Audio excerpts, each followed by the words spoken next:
জয় হোক হনুমানজির, জয় হোক পিতৃদেবতাদের।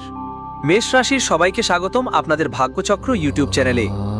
বন্ধুরা, সতর্ক থাকুন, আপনার বাড়িতে এই পিতৃদেবতাদের শাপ পড়ে গেছে। তারা এক জিনিস চাইছে আপনার কাছ থেকে। যদি আপনি তাদের ইচ্ছা পূরণ না করেন, তাহলে সবকিছু মাটিতে মিশে যাবে। হ্যাঁ বন্ধুরা, পিতৃপক্ষ শুরু হয়েছে এবং আপনার পিতৃদের থেকে একটি বড় বার্তা এসেছে। তারা আপনার কাছ থেকে এক জিনিস চাইছে এবং আপনাকে তা দ্রুত পূরণ করতে হবে। যদি আপনি তাদের ইচ্ছা পূরণ করেন, এই এক জিনিস দেন, তাহলে আপনার পিতৃদের আশীর্বাদ পাবেন এবং স্বর্গের সুখও লাভ করবেন। আপনি যেমন জীবন কাটাবেন এই পৃথিবীতে, তেমনই টাকা পয়সা উপার্জন করবেন, যা সামলানোও কঠিন হবে। জীবনের সব দুঃখ কষ্ট দূর হয়ে যাবে। বিয়ে হচ্ছে না, হবে। সন্তান হচ্ছে না, সন্তান হবে। ব্যবসা বা চাকরি ঠিকমতো যাচ্ছে না, তাতেও উন্নতি হবে। ঋণ আছে, ঋণও মিটিয়ে ফেলবেন। কারণ যখন পিতৃদেবতাদের আশীর্বাদ মেলে, তখন আমাদের পুরো জীবন স্বর্গ থেকেও অসাধারণ হয়ে ওঠে। বন্ধু, তোমাদের ঘরে এই পিতৃদেবতাদের অভিশাপ বহু বছর ধরে লেগে আছে। এখন তুমি কিভাবে বুঝবে তোমার ঘরে পিতৃদেবতারা রেগে আছেন নাকি ক্রুদ্ধ? দেখো, আমি আপনাকে বলি, আমাদের পূর্বপুরুষদের মধ্যে কেউ যদি দুর্ঘটনায় মারা যায়, অর্থাৎ অ্যাক্সিডেন্টে হঠাৎ মারা যায়, সময়ের আগেই আকস্মিক মৃত্যু হয়, আর তারা তখন মোক্ষ পায় না, তাদের গতি হয় না। তখন তাদের আত্মা, অর্থাৎ তাদের আত্মাগুলো মাঝে মাঝে আমাদেরকে বিরক্ত করে। কেন বিরক্ত করে? কারণ তারা মোক্ষ পেতে চায়, আর আমরা তাদের মোক্ষ দিতে ভালো কোনো কাজ করি না। আমরা তাদের জন্য কিছু ভালো কাজ করি না যেটা তাদের মোক্ষে সাহায্য করবে। মাঝে মাঝে আমাদের তো এইটাও জানা থাকে না, হয় না, যে আমাদের পূর্বপুরুষদের সাথে এমন কিছু ঘটেনি। এবং কখনো কখনো আমাদের কিছু পূর্বপুরুষ যারা ঠিকঠাক মারা যায়, অর্থাৎ স্বাভাবিকভাবে মারা যায়, তাদের সাথেও এমন ঘটনা ঘটে। তো বন্ধুরা, কিছু কাজ আমাদের করতে হয় যাতে তাদের ভালোভাবে মুক্তি মেলে। আর যদি আমরা কাজ না করি, তাহলে তাদের রাগ আর যন্ত্রণা আমাদেরও ভোগ করতে হয়। আমাদেরও তাদের দুঃখ সহ্য করতে হয়। যেমন আমাদের সম্পদ সম্পত্তিতে অনেক সমস্যা আসবে, বিয়ে হতে অনেক কষ্ট হবে, আর মানুষ টাকা উপার্জনের সমস্যায় পড়বে। টাকার দৌড় কখনো থামে না। সন্তানও ঝিলি থাকে, তাতেও কোনো না কোনো ঝামেলা থাকবে। বন্ধুদের কথা বলছি, ঘর বাড়িতে ঝগড়া তর্ক লেগেই থাকবে। ভাইদের মধ্যে ঝগড়া হবে, বোন আর ভাইয়ের মধ্যে ঝগড়া হবে, স্বামী স্ত্রীর মধ্যে ঝগড়া হবে, মা বাবা বারবার অসুস্থ থাকবেন। এই সব ঘটনা তো সাধারণ ব্যাপার। বুঝে নাও, তোমার পিতৃ আত্মারা তোমার উপর রাগান্বিত। আর আমি জানাই তোমাকে, পিতৃপক্ষ চলছে, আর এই পিতৃপক্ষে তুমি সহজেই তোমার পিতৃ আত্মাদের খুশি করতে পারো, তাদের মুক্তি দিতে পারো। দেখো, অনেকেই বলেন পিতৃপক্ষ মানে যখন একদম নেতিবাচক সময়। এটা একদম ঠিক না। পিতৃপক্ষ আসলে অনেক ভালো একটা সময়। এটা একটা খুব সুন্দর উৎসব হিসেবে ধরা হয়।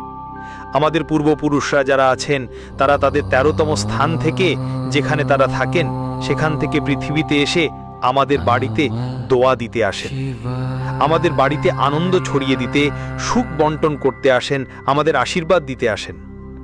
আর হ্যাঁ বন্ধু, আমাদের কিছু সাবধানতা মানতেই হয়। ওই সাবধানতাগুলো কি? দেখুন, আমি আপনাকে বলছি।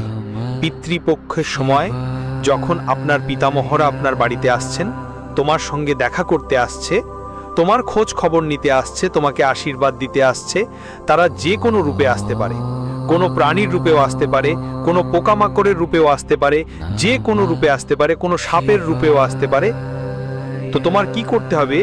যদি বাড়িতে কোনো প্রাণী চলে আসে, তাকে কোনো ক্ষতি করতে হবে না, তাকে মারতে হবে না, বরং তার সম্মান করতে হবে। বন্ধুরা, যদি কোনো সাপ বাড়িতে চলে আসে, তবে হাত জোড় করে তাদের কাছে বিনীতভাবে অনুরোধ করো, তাদের কাছে প্রার্থনা করো এবং নিরাপদে ধরে বাইরে ছেড়ে দাও। সাথে পোকামাকড় বেরিয়ে এলেও ঘাবড়াবেন না, অন্য কোনো প্রাণী এলেও ঘাবড়াবেন না, বাড়িতে কুকুর ঢুকলেও ঘাবড়াবেন না, গরু ঢুকলেও ঘাবড়াবেন না। যদি আপনার দরজায় কোনো গরু আসে, কোনো কুকুর আসলে, ওদের অবশ্যই রুটি খাওয়াবেন আর ওদের আশীর্বাদও নেবেন। কারণ পিতৃদেবতা যে কোনো রূপে আসতে পারেন। কখনো কখনো পিতৃদেবতা সূর্যের কিরণ বা আলো নিয়ে আমাদের বাড়িতেও আসেন বন্ধু। তাই এমন সময় আমাদের বাড়িতে ঝগড়া করতে হবে না, কলহ করতে হবে না। কারণ পিতা আপনার বাড়িতে এসেছেন, আর বাড়িতে ঝগড়া, তাদের আরো বেশি কষ্ট হবে, তাদের আরো বেশি যন্ত্রণার সম্মুখীন হতে হবে যে তারা বাড়িতে এসেছে আর আপনি ঝগড়া করছেন। এমনটা হওয়া উচিত নয়। বাড়িতে কোনো ঝগড়া চলা উচিত নয়। বাড়ির ছোট ছোট বাচ্চাদের সাথে ভালো ব্যবহার করুন, তাদের খুশি রাখুন। যেই বাড়িতে বাচ্চারা সুখী থাকে, সেই বাড়িতে পিতৃদের অনুগ্রহ অনেক বেশি ভালো থাকে। তো বন্ধু, এটা এমন একটা ব্যাপার যা আপনাকে অবশ্যই খেয়াল রাখতে হবে। এখন আপনার পিতৃরা কি একটা জিনিস চাইছেন আমি আপনাকে পুরোপুরি বলতে চাই। দেখুন, আমাদের পিতৃদোষ তখন আমাদের ওপর পড়ে। আমি আপনাকে বলছি, যখন কারো দুর্ঘটনায় মৃত্যু হয় বা হঠাৎ করে কেউ মারা যায়, তখন তাদের মুক্তি পাওয়াতে অনেক দেরি হয়। তাই আমরা যখন শ্রাদ্ধের সময় আসবে তখন তাদের মুক্তির জন্য দান পুণ্য করা উচিত। হ্যাঁ বন্ধুরা, অনেকে এটা ভাবেই না। কেউ যদি পূর্বপুরুষ মারা যায় তখন তারা জীবন চলতে থাকে, ঠিকমতো করতে পারে না, আর এই অজ্ঞতার ফলে অনেক বড় বড় সমস্যা শুরু হয়। মানুষের পুরো জীবনটাই শেষ হয়ে যেতে পারে, পুরো পরিবারই টুকরো টুকরো হয়ে যায়। বন্ধুরা, টাকা পয়সাও শেষ হতেই হবে, হবে তো হবে, ঋণ হবে আলাদা, সন্তানদের সমস্যা হবে, বিয়েতে সমস্যা হবে। তাহলে কি করব আমি আপনাদের বলি। দেখুন, আমাদের অনেক পূর্বপুরুষ থাকে, শুধু 1-2 প্রজন্মের পূর্বপুরুষই নয়, অনেকেই থাকে। বন্ধুরা, আমাদের অনেক দাদা, পরদাদা, তাদের দাদা এইভাবে অনেক পূর্বপুরুষ রয়েছেন। তো বন্ধুরা, করণীয় কি? খুব সহজ, আপনাকে একটা কাজ করতে হবে। যখন শ্রাদ্ধর সময় আসবে তখন ভালোভাবে দান পূর্ণ করতে হবে, গোশালায় চারা খাওয়াতে হবে, কুকুরকে রুটি খাওয়াতে হবে, মাছদের আটা খাওয়াতে হবে, ওষুধ খাওয়াতে হবে। আর যদি কেউ কোনো অসুস্থ গরু বা পশু দেখে তো তার সাহায্য করতে হবে, ওর চিকিৎসা করাতে হবে। আর সাথে দান ঈশ্বরের কাজ করতে হবে, কোনো দরিদ্র মানুষকে খাবার খাওয়াতে হবে। দেখো, বাড়িতে ভালো করে রান্না করে দরিদ্রদের মধ্যে ভাগ করে দাও।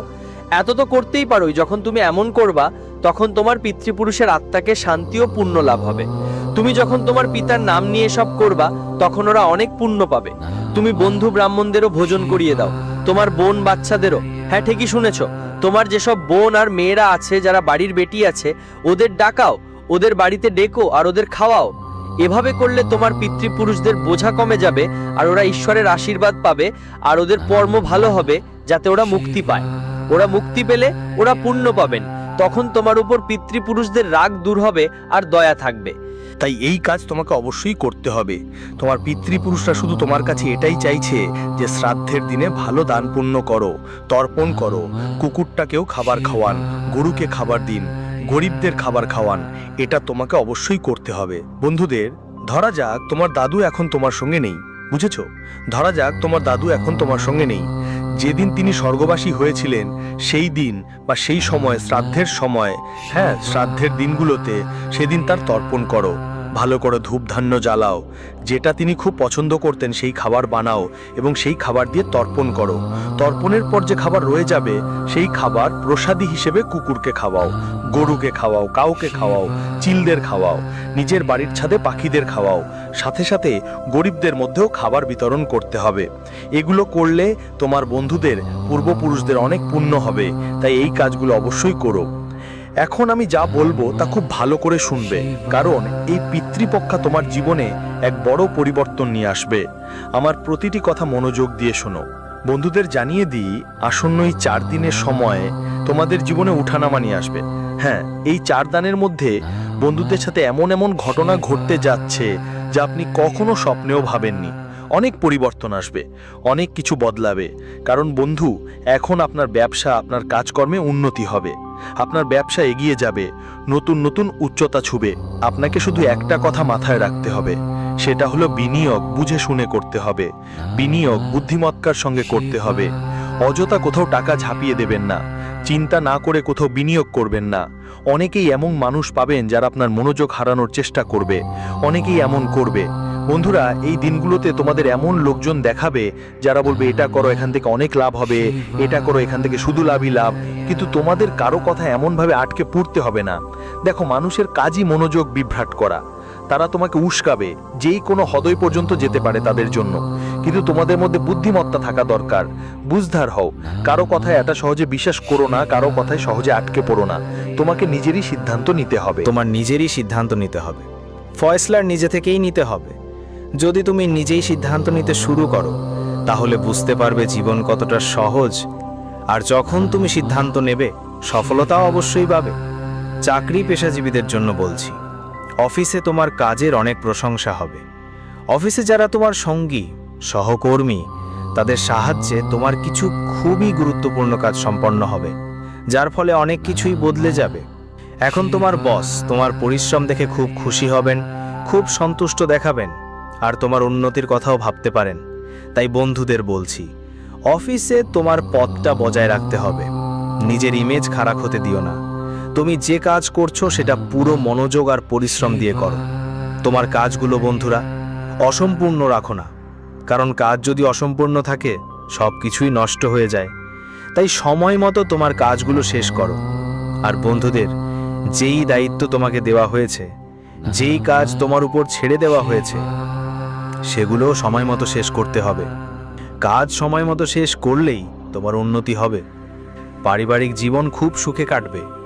প্রিয়জনদের সঙ্গে সময় কাটিয়ে প্রিয়জনদের সঙ্গে আলাপ আলোচনা করলে তোমার মন অনেক খুশি হবে, তোমার মন অনেক প্রফুল্ল থাকবে। সব চিন্তা চেতনা থেকে মুক্তি পাওয়ার সম্ভাবনা আছে। তবে একটা কথা বলতে চাই, যখন তোমরা নিজের মানুষদের সাথে কথা বলবে তখন তোমার অহংকার আর গর্ব একটু পাশে রাখো। হ্যাঁ বন্ধু, নিজের মানুষদের সাথে কথা বলার সময় অনেক ধৈর্য ধরতে হবে, অনেক শান্ত থাকা দরকার। একদম গরম মাথা হওয়া যাবে না, কোনো রকম রাগ দেখাও যাবে না, না হলে বন্ধু বান্ধবের সাথে সুন্দর সম্পর্কও খারাপ হয়ে যেতে পারে। পাশাপাশি বলি, যদি বৈবাহিক জীবনে কোনো মনোমালিন্য চলছে, যদি বৈবাহিক জীবনে সুখ না থাকে, কোনো ছোটখাটো ব্যাপারে ঝগড়া হয়, কিছু বিষয় নিয়ে ঝগড়া ঝামেলাও চললেও পরবর্তী 4 থেকে 6 দিনের মধ্যে আপনার বৈবাহিক জীবন অনেক সুখী হয়ে উঠবে। হ্যাঁ বন্ধুরা, স্বামী স্ত্রীর মধ্যে সম্পর্ক অনেক ভালো হবে। আপনারা একে অপরকে অনেক ভালোভাবে বুঝতে পারবেন, একে অপরের সঙ্গে ঠিকভাবে কথা বলতে পারবেন এবং সঠিক সিদ্ধান্ত নিতে পারবেন। তাই আপনাদের বোঝাপড়া বাড়ানোর দিকে মনোযোগ দিতে হবে, একে অপরের কথা বুঝতে হবে এবং পরিপূর্ণ সম্মান দিতে হবে। আর যারা ছাত্রছাত্রী পড়াশোনা করছেন তাদের জন্য বলবো, সময়টা বেশ ভালো কাটবে। আগামী 4 থেকে 6 দিনের মধ্যে তোমার পড়াশোনায় ভালো ফলাফল আসবে। এই সময় তোমাকে তোমার বন্ধুরা এবং নিজের ক্যারিয়ার নিয়ে ভাবতে হবে। মাথায় রেখো বন্ধু, তুমি ভবিষ্যতে কি হতে চাও, কি করতে চাও, তোমার ক্যারিয়ার নিয়ে তোমার শিক্ষক বাবা মার সাথে আলোচনা করা উচিত, যাতে ভবিষ্যতে তোমার কোনো সমস্যা না হয় এবং তুমি নিজের ক্যারিয়ার ও ভবিষ্যৎ সম্পর্কে সঠিক সিদ্ধান্ত নিতে পারো। সঠিক সিদ্ধান্ত নিতে পারো আর পথ হারিয়ে না যাও। কারণ অনেক সময় বন্ধু, তুমি কিছু অপরিচিত মানুষের কথা শুনে বলা হয়ে যেতেই অনেক সময় অজানা মানুষের কথায় ভর করে তোমার সিদ্ধান্ত বদলে ফেলো। অনেক সময় তোমার সিদ্ধান্ত বদলে নেওয়ার কারণে পরে অনেক বেশি আফসোস করতে হয়। তাই বন্ধুরা, অজানা মানুষের কথায় ভর করে বা তাদের বলার কারণে তোমাকে তোমার সিদ্ধান্ত বদলাতে হবে না, তোমাকে তোমার ভয়শালা বদলাতে হবে না। একবার তুমি যা সিদ্ধান্ত নিয়েছো, চেষ্টা করো সে সিদ্ধান্তে অটল থাকতে, সে সিদ্ধান্তে কাজ করতে। আর বন্ধুদের জানিয়ে রাখি, যদি তুমি পরীক্ষার প্রস্তুতি নিচ্ছ তাহলে পরীক্ষায় অনেক ভালো ফলাফল আপনার হাতে আসবে। হ্যাঁ বন্ধুদের, পরীক্ষা ফলাফল খুব শীঘ্রই ঘোষণা করা হতে পারে। এইবার পুরোপুরি সম্ভাবনা আছে যে আপনার সিলেকশন হয়ে যাবে। যদি আপনি কোনো সরকারি চাকরির জন্য সরকারি চাকরির চেষ্টা করছিলেন, তাহলে পুরোপুরি সম্ভাবনা দেখা যাচ্ছে যে কোনো ভালো পদে আপনার চাকরি লাগবে এবং পুরো পরিবারে অনেক খুশি আসতে চলেছে, কারণ আপনার চাকরির অপেক্ষা সবাই করছিল। তাই এই সময় আপনার জন্য খুশিতে ভরা থাকবে। এই সময় আপনার সবার জন্য অনেক ভালো থাকবেই। শুধু বন্ধুদের, অন্যদের ঝগড়ায় আপনাকে জড়াতে হবে না। মানুষেরা কি করছে, কেন করছে, কিভাবে আর কখন করছে, এইগুলোর মধ্যে একদমও পড়ো না। অন্যদের ঝগড়া থেকে দূরে থাকো। অন্যদের কথায় তোমার অকারণে মনোযোগ দেওয়ার দরকার নেই। তুমি নিজের সিদ্ধান্ত নাও, নিজের কাজ করো, অন্যদের থেকে তোমার মন সরিয়ে নাও। মানুষের কথায় তোমাকে পড়তে হবে না। বন্ধুরা, তোমাদের জানাই, আসন্ন সময় তোমাদের জীবনে অনেক সুখ নিয়ে আসছে। এই 5 দিনের মধ্যে বন্ধুরা, তোমাদের জীবনে এমন কিছু বদল, এমন কিছু পরিবর্তন হবে যা তোমাদের অনেক বেশি খুশি করে তুলবে। দীর্ঘদিন ধরে বন্ধুদের সঙ্গে টাকাটাকির সমস্যা আপনার জীবনে চলতেই আছে, তবে এখন সেই টাকার সমস্যাগুলো থেকে মুক্তি পেতে চলেছেন। শুধু একটা কথা মাথায় রাখবেন বন্ধু, এই সময় যতটা সম্ভব বেশি বেশি সঞ্চয় করার ব্যাপারে ভাবতে হবে। দেখুন, আপনি যদি টাকা সঞ্চয় করেন সেটাই আপনার জন্য সবচেয়ে ভালো। দেখুন বন্ধু, টাকা উপার্জন করতে মানুষের বছর বছর সময় লাগে, আবার খরচ করতে 2 মিনিটও লাগে না। আপনি যদি কোনো চাকরি করেন তাহলে 5 লাখ টাকা উপার্জন করতে 1-2 বছর সময় লাগতে পারে, কিন্তু তোমাকে 5 লাখ খরচ করতে হলে তোমার মাত্র 2 মিনিট সময় লাগবে। তাই বন্ধুরা, আমরা বারবার তোমাদের বলি যে সময়ই সবচেয়ে বড় সম্পদ। যদি আজ তুমি একটু সঞ্চয় করো, আজ একটু টাকা জমাও, তাহলে সেই সঞ্চয় ভবিষ্যতে তোমার খুবই কাজে লাগবে এবং হয়তো বড় কোনো সমস্যার মোকাবেলায় তোমাকে অনেক সাহায্য করবে। বন্ধুরা, এই 24 ঘন্টার মধ্যে কিছু দেবতা তোমার প্রতি খুবই খুশি আছেন। তাই তোমার জীবনে অনেক সুযোগ আসতে চলেছে, অনেক সুযোগ তোমার জীবনে আসবে উন্নতি করার জন্য। তোমার এক থেকে বড় হওয়ায় সুযোগ আসবে। তাই একটা কথা মাথায় রাখবেন যে ছোট ছোট সুযোগগুলো, যেগুলো তুলসী শ্যামের 7 পত্রিকার মতো, ছোট ছোট সুযোগ জীবন আপনাকে দেবে, সেই সুযোগগুলো হাতছাড়া করবেন না। একবার যদি বন্ধুরা সুযোগ হাতছাড়া করে দেয়, তাহলে আর কতদিনে আবার সুযোগ পাবে, কখন পাবে, পাবে কিনা এটা বলা খুব কঠিন। এজন্য বন্ধুদের সবসময় সতর্ক থাকতে হবে। ছোট ছোট জিনিসে খুশি খুঁজে পাওয়ার চেষ্টা করতে হবে। হ্যাঁ দেখুন, আপনি যদি ছোট ছোট জিনিসে খুশি হতে পারেন, ছোট ছোট জিনিসে খুশি পাওয়া যায়, তালাশ করো, তাহলে তোমার জীবন সবসময় উন্নতির দিকে যাবে আর তুমি আগিয়ে চলতেই থাকবে। কিন্তু যদি তুমি ভাবো আমি এটা পাইনি, আমি ওটা পাইনি, আমার এটা দরকার, ওটা দরকার, তাহলে জীবন বন্ধু তোমার জন্য অনেক কঠিন হয়ে উঠতে পারে। বোকামি ভুলে কিছু জিনিস মাথায় রাখতে হবে। শুরু থেকে শেষ পর্যন্ত দেখো, সাবধানতা আর উপায় দুটোই ভিডিওতে বলা হয়েছে। তোমার সব বিঘ্ন দূর হবে। দেখো, আসন্ন সময়টা যেন পাথরের লাইন দিয়ে লেখা হয়েছে। বলে বিধি যা নির্ধারণ করেছে তা তো হবে, কিন্তু এটা আমাদের হাতে যে আমাদের কর্ম কেমন হবে, আমাদের আচরণ কেমন হবে, আমাদের চিন্তা ভাবনা কেমন হবে। অনেকেই বলেন ঈশ্বর আমাদের ভবিষ্যৎ আগেই লিখে রেখেছেন, কিন্তু বন্ধু অনেক ক্ষেত্রে এমনটা ভুল প্রমাণিত হয়। কারণ আজ আমাদের চিন্তা ভাবনা কেমন, আজ আমাদের কাজগুলো কেমন, আজ আমাদের আচরণ কেমন, এই 3টে জিনিস ঠিক করে দেয় আমাদের আগামীকাল কেমন হবে। যদি এই 3টে জিনিস সঠিক হয়, তাহলে আগামীকালও সঠিক হবে। আর যদি এই 3টেই খারাপ হয়, তাহলে আগামীকালও নষ্ট হবে। এই ব্যাপারে ভালোভাবে খেয়াল রাখবেন। আগামী 8 দিনের মধ্যে মা বাবার আশীর্বাদের বিশেষ প্রয়োজন আপনার পড়তে চলেছে। কারণ বলে, যদি তুমি মায়ের বাবার পায়ের তলায় মাথা নোয়াও, তাহলে অন্য কারো পায়ের তলায় মাথা নোয়ানোর দরকার পড়বে না। কিন্তু আজকাল যুগ অনেক বদলে যাচ্ছে। ছেলে মেয়েদের মায়ের বাবার প্রতি মমতা কমে আসছে। তাই তাদের প্রতি শ্রদ্ধা ও আত্মসমর্পণের ভাব থাকা উচিত।